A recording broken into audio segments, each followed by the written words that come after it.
এক গ্রামে সৌরভ নামে এক ছেলে ছিল।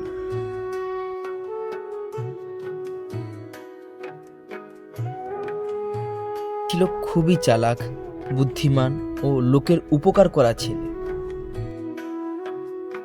গ্রামের এক চায়ের দোকানে সবাই মিলে একদিন আড্ডা দিচ্ছিল।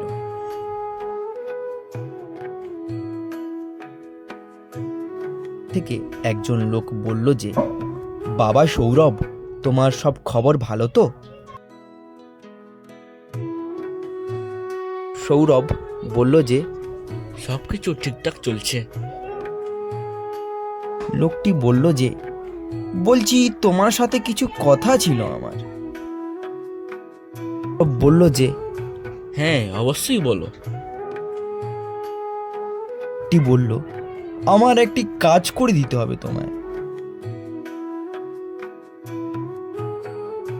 সৌরভ তখন বলল যে, হ্যাঁ বলো, কি কাজ? লোকটি বলল যে, এই কাজের জন্য আমি তোমায় কোনো পয়সা দিতে পারবো না। সৌরভ তখন বলল যে, কোনো ব্যাপার নয়।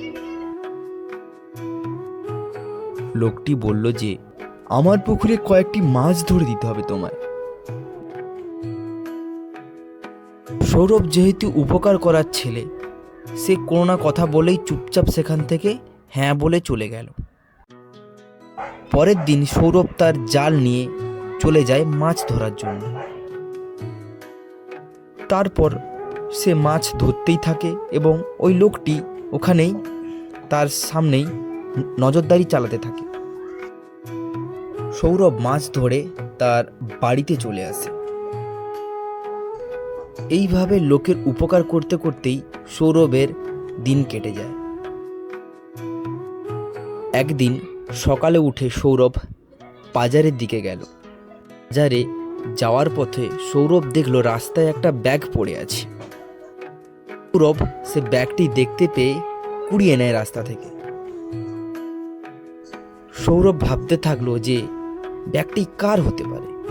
সৌরভ তার কাছে ওই ব্যাগটি রেখে দেয়।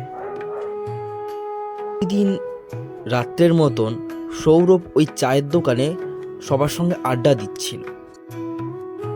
তারপর ওই দোকানের সামনে স্যুটবুট পরা একজন লোক আসে। লোকটি বলল যে, हमारा एक बैग खो गया मार्केट में, आप लोगों में से कोई भी मेरा बैग देखा है क्या? সবাই বলল, না না, আমরা কোনো ব্যাগ দেখিনি। সৌরভ হিন্দি বুঝতে পারত। সে তখন বলল, हाँ हाँ, हमने एक बैग देखा था। সৌরভ আর ওই লোকটি সৌরভের বাড়ির দিকে যেতে থাকে। সৌরভ ওই লোকটিকে ব্যাগটি দেখায় এবং ওই লোকটি ওই ব্যাগটি চিনতেও পারে। লোকটি খুশি হয়ে সৌরভকে 1000 টাকা দেয়। এই গল্প থেকে আমরা শিখতে পারলাম যে লোকের উপকার তুমি করতেই থাকো, দেখবে একদিন তোমার সাথেও ভালো কিছু অবশ্যই হবে।